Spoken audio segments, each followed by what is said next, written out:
Բարև ձեզ արգելի հեռուստադիտողներ, մենք շարունակում ենք մեր աշխատանքը պոլիտիկայի YouTube-յան ալիքի եթերում, այսօր աշխատանքային օր է, մենք ձեզ ենք ներկայացնելու օրվա մամուլի կարևորագույն հրապարակումները, եւ այսպես հրապարակ օրաթերթը գրում է. Հունիսի 7-ի ընտրություններին ընթരാճ իշխանությունը Հայաստան ժամանող զինծառայության տարիքի Հայաստանի քաղաքացիներին հենց օդանավակայանում 25-օրյա վարժական հավաքների մասնակցելու ծանոթագրեր էր հանձնում, փորձելով կանխել արտերկրից մեր հայրենակիցների մուտքը Հայաստան եւ կասկածելով, որ գալիս են ապազգային իշխանություններին մերժելու համար։ Ընտրություններն այլևս անցյալում են, սակայն մեր աղբյուրի փոխանցմամբ ԱԱԾ-ն եւ ռազմական ոստիկանության աշխատակիցները մինչեւ օրս հերթապահում են Զվարթնոց օդանավակայանում եւ ծանոթագրեր են հանձնում անգամ մեկ շաբաթով մի քանի օրով թաղման կամ հայրենիք ժամանող մեր հայրենակիցներին։ Եղել են դեպքեր, երբ մարդը տեղեկացրել է, որ առողջական խնդիրներ ունի, սակայն ապարդյուն ՊՆ աղբյուրներից տեղեկացանք, որ պլան է դրված, պոստպահողների պակաս ունեն, որ լրացնում են նման ռեյդերով դրսից եկողների հաշվին։ Գիտեք, առաջին անգամ չի, որ իշխանությունները ցույց են տալիս, որ բանակը իրենց համար զուտ պատժի միջոց է, ոչ թե հայրենիքի պաշտպանության սրբազան պարտք, որին պիտի մասնակցեն բոլոր քաղաքացիները, ովքեր առողջական լրջագույն խնդիրներ չունեն։ Սրանք դեռ 2021-22 թվականից ցույց են տվել, որ բանակը իրենց համար ընդդիմության դեմ որպես պատժիչ գործիք օգտագործելու միջոց է, իսկ սա ավելի արագ է քանդում բանակը, ավելի արագ է նվազեցնում վստահությունը պետական ինստիտուտների նկատմամբ, քան անգամ պատերազմում այդ խայտառակ պարտությունը, որը արձանագրվեց 2020 թվականի նոյեմբերին։ Հրապարակ թերթը գրում է. Երևան-Ճամբարակ հանրապետական նշանակության ավտոճանապարհի Աղբերք-Ճամբարակ հատվածում մայրուղու մոտ 250 գծամետրն ամբողջությամբ քանդված է։ Այդ տեղանքում ավտոմեքենաները շատ դանդաղ են շարժվում, վարորդները վախենում են, որ կվնասեն իրենց մեքենաները, հայտնի չէ, թե ինչն է քանդվելու պատճառը, գուցե հողի սողանքը, ավտոճանապարհը շատ բանուկ է, այդ ճանապարհով է անցնում Բերդ համայնքից Երևան, մայրաքաղաքից Բերդ մեկնողների բացարձակ մեծամասնությունը, երբ երթևեկում են Բերդ Նավուր Թթուջուր Ճամբարակ Երևան երթուղով, քանդված հսկա հատվածը հրատապ հիմնանորոգման կարիք ունի։ Ես հանրապետության այլ ճանապարհներն էլ նկատել եմ, օրինակ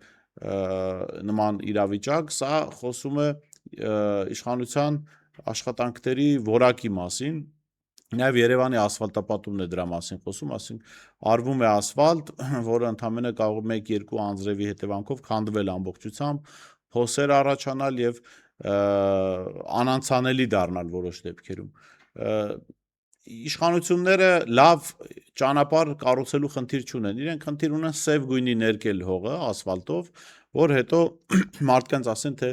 այսքան 1000 կիլոմետր ճանապարհ են վերանորոգել։ Ժողովուրդ օրաթերթը գրում է. Հայաստանի կառավարությունում քննարկվում է պետական կառավարման համակարգի հերթական խոշոր վերափոխումը,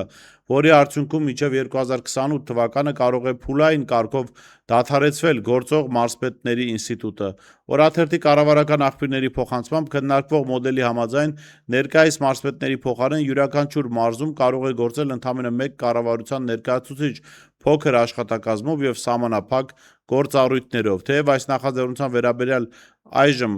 պաշտոնական հայտարարություն չի արվել, կառավարությունում քննարկվող մոտեցման հիմքում վարչական համակարգի օպտիմալացումն է։ Եթե անկեղծ սա կառավարության եզակի նախաձեռնություններից է այս կառավարության, որ այո, կարելի է ողջունել, ես եթե չեմ սխալվում 2024 թվականին այս նախաձեռնության մասին խոսել ենք, նման մտքի մասին խոսել ենք քաղաքագետներ Երվանդ Բողոզյանի եւ Ստեփան Դանիելյանի հետ եւ այո, համայնքների խոշորացման ֆոնին, թեպետ միջև այդ էլ այդ իրավիճակներ, բայց հատկապես հիմա, երբ համայնքները խոշորացված են, մարզպետարանները ուղղակի փող մսխելու տեղ են, անիմաստ կառույցներ, որևէ իրական գործառույթ չունեցող, բայց դրան զուգահեռ, ասենք, հարյուրավոր աշխատակիցներ ունեցող կառույց են, աշխատավարձ են ստանում այդ մարդիկ, պարգևավճարներ են ստանում եւ ստացվում է, որ պետությունը առնվազն միլիարդավոր դրամներ է ծախսում կառույցների վրա, որոնք իրեն պետք չեն։ Սա եթե իրականում ավարտին հասցվի այս նախաձեռնությունը, կարելի է միայն ասել, որ սա դրական գոնե խնայողության իմաստով։ Իհարկե, Սա ապագայի խնայողության մաս, որովհետև քաղաքացիական պայմանագիր եւ Նիկոլ Փաշինյանը այդ մարզպետների փողը, որ կխնայեն մարզպետարանների վրա ծախսող, իրենք տեղը կգտնեն պարգևավճարների, քանդվող ասֆալտի տեսքով իրենց եւ իրենց հարազատների գրպանները լցնելու։ Հրապարակ օրաթերթը գրում է.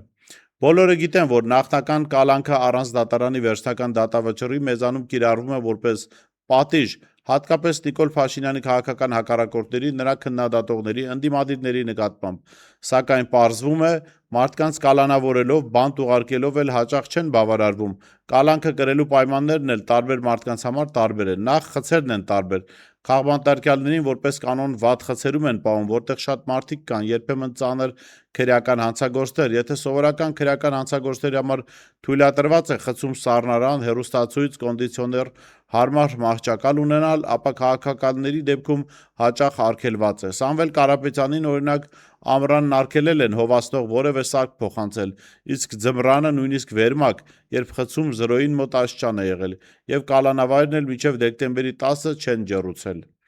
Գագիկ Ծառուկյանի դեպքում նախորդ կալանքի ժամանակ նրա չափերից 2 անգամ փոքր մահճակալի վրա են ստիպել քնել, ինչն ուղղակի անհնարին է եղել։ Կարծում ենք հիմա նույնն է։ Բոլոր քաղբանտարկյալների տեսակցությունները քննիչի կամ դատավորի որոշմամբ որպես կանոն արգելվում են։ Արեգնազ Մանուկյանի դեպքում նույնիսկ անչափահաս զավակի հետ են արգելել հանդիպումը։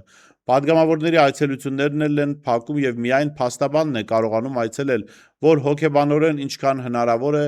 մարդն ընկճվի։ Ժողովուրդ օրաթերթը գրում է. այս անգամ օրաթերթի ուշադրության կենտրոնում Սյունիքի մարզի Գորիս համայնքի ղեկավար ավականու անդամ Արուշ Արուշանյանն է, որի հայտարարագրերը ցույց են տալիս, թե ինչպես են տարիների ընթացքում փոխվել նրա գույքն ու դրամական միջոցները։ 2025 թվականի հայտարարագրի համաձայն Արուշ Արուշանյանն ունի 4 անշարժ գույք, 1 արտադրական նշանակության շինություն, 1 դեռևս պետական գրանցում չստացած շինություն եւ 2 հողամաս։ Դրանցից արտադրական նշանակության շինությունն ու 1 հողամասը ձեռք է բերվել 2017 թվականին, պետական գրանցում չստացած շինությունը 2019 թվականի ապրիլի 19-ին գնման եղանակով, իսկ մյուս հողամասը 2019 թվականի ապրիլի 15-ին նվիրատվությամբ։ Հաշվետու տարվա ընթացքում նա նոր անշարժ գույք ձեռք չի բերել եւ որևէ գույք չի օտարել։ Տրանսպորտային միջոցների մասով նա շարունակում է հայտարարել 2016 թվականի սեպտեմբերի 22-ին ձեռք բերված ZIL Մակդիշի բեռնատար ավտոմեքենա։ Միաժամանակ 2025 թվականի հայտարարագրում առաջին անգամ նշվել է, որ տարվա ընթացքում 90 եւ ավել օր փաստացի տիրապետել է 3-րդ անձի պատկանող 2022 թվականի արտադրության Mercedes-Benz Մակդիշի մարդատար մեքենա։ Բանկային հաշիվներում տարվա սկզբին ունեցել է 95,498 դրամ, իսկ տարվա վերջում 134,789 դրամ։ Կանխիկ դրամական միջոցները չեն փոխվել։ Տարվա սկզբին եւ վերջում նա հայտարարել է 210 միլիոն դրամ, 300,000 ԱՄՆ դոլար եւ 100,000 եվրո կանխիկ միջոց։ Հրապարակ թերթը գրում է. իշխանությունը Կոտայքի մարզում մարզպետացու է փնտրում ու չի գտնում։ Բանն այն է, որ Կոտայքի մարզպետ Ահարոն Սահակյանը, որն այս օրերին արձակուրդն է վայելում, մի քանի այլ մարզպետների հետ ցանկանում են ԱԺ գնալ, падգամավորի խախանդ գործով զբաղվել։ Իհարկե, նրա ցանկանալը շատ քիչ է, քանի որ ԿՊԱ-կանների ճակատագիրը կախված է մեկ անձից եւ այդ անձը Փաշինյանն է։ Նա է որոշում, ով, երբ եւ ինչ պաշտոն կզբաղեցնի։ ԱԺ են գնում նաեւ ԵԿՄ ղեկավար Սասուն Միքայելյանը, ավելին անգամ հավակնում է ԱԺ պաշտպանության հանձնաժողովի նախագահ դառնալ։ Ազգային ժողովի падգամավորի մանդատից հրաժարվելու մասին օրերս դիմում է ներկայացրել ԿՊԱ-ական Վաղարշակ Հակոբյանը, իսկ ԿՊ падգամավոր Լիլիթ Ստեփանյանն այս օրերին ոչ խոսում է մանդատից հրաժարվելու, ոչ էլ մանդատ վերցնելու մասին։ Մարզում խոսում են, որ եթե Փաշինյանը որոշի, որ Ահարոն Սահակյանն ԱԺ է գնալու, ապա Կոտայքի մարզպետի պաշտոնին հնարավոր է նշանակվի Լիլիթ Ստեփանյանը, որն ընդդիմության դեմ գրած ստատուսներով ու ելույթներով կարծես թե նվաճել է Նիկոլ Փաշինյանի սիրտը։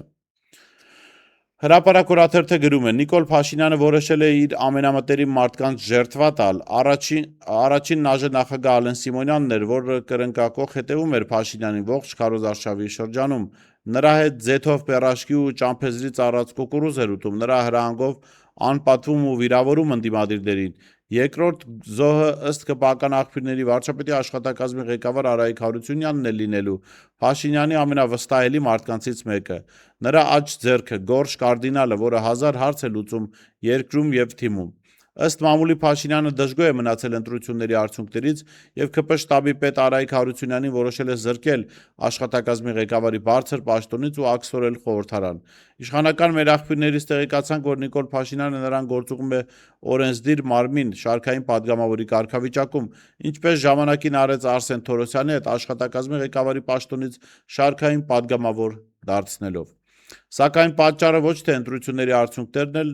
այլ սուտը։ Ասում են Փաշինյանը չի ներում, որ իրեն խաբել են իր գլխի տակ փափուկ բարձ դնելով, թե 65% գրպանում ունի։ Խոսքը ձայների մասին է իհարկե։ Մեր աղբյուրներն ասում են, որ Արայիկ Հարությունյանը, որ ժամանակին Ծանրամարտի ֆեդերացիայի նախագահն էր, ոչ մի կերպ չի պատկերացնում իրեն падգամավորի կարգավիճակում։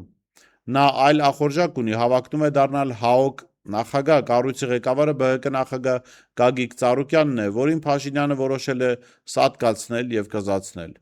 Արայիկ Հարությունյանը դեռևս այս տարվա ապրիլին դրսևորեց իր հավակնությունները, հրապարակավ հայտարարելով, թե Գագիկ Ծառուկյանը շուտով կդառնա 70 տարեկան եւ իրավունք չունի հավակնել կոմիտեի նախագահի պաշտոնին, անգամ լուր տարածվեց, որ դատարան են դիմել։ Իդեպ, ԲՏԱ նախարար Մխիթար Հայրապետյանի դեպքում էլ լուրեր կան, որ գնում է ֆուտբոլի ֆեդերացիայի նախագահ։ Դուք հիշում եք ժամանակին սրանք խոսում են, որ սպորտը չպետք է քաղաքականացվի, որ քաղաքական գործիչները սպորտային ֆեդերացիաներից պիտի հեռու մնան եւ ինչպես որ բոլոր մյուս դեպքերում անցան տարիներ եւ իրենք գործում են իրենց հայտարարություններին 180 աշճան հակառակ ձևով, ինչը բնական է քաղաքացիական պայմանագրի եւ Նիկոլ Փաշինյանի դեպքում։ Այս թիմակիցներին իբրև թե պատժելու մասով, եթե պատժվում է, նկատենք, որ Փաշինյանի ժողովրդի խոսքով ասած գրդաբի տակ դեռևս ընկնում են միայն արևմտյան կողմնորոշում ունեցող պաշտոնյաներ, Ալեն Սիմոնյան, Արայիկ Հարությունյան, եթե հաստատվի այս տեղեկատվությունը, ապա կարելի է կարծել, որ Փաշինյանը որոշել է թուլացնել արևմտյան օղակը, որ սեղմում է իր վիզը, ինքը հասկանում է, որ ինչ-որ պահի հետ արևմտյան օղակը կարող է խեղդել իրեն, փորձում է ավելի ազատվել այդ օղակից, որպեսզի ավելի մեծ հնարավորություններ ունենա իշխանության պահպանման եւ նաեւ իր անվտանգության պահպանման տեսանկյունից։ Այսօր այսքանը, կհանդիպենք վաղը։